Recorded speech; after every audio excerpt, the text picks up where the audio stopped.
All right, that might have been just one off, but let's give her a go. It didn't sound good. We're getting somewhere though.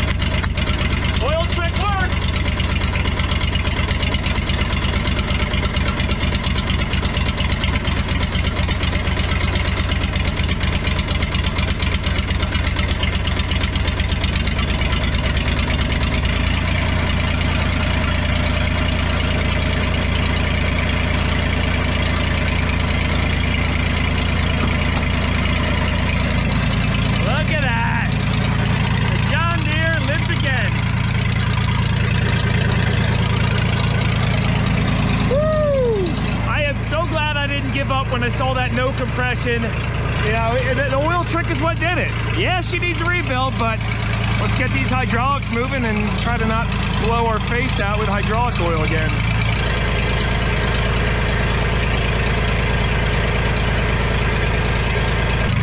We gotta get some cooling water going too.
Horrible about what just happened. A hydraulic hose sprayed out and it went all over this hive. Oh man, that is such a bummer. I'm gonna have to wipe that off.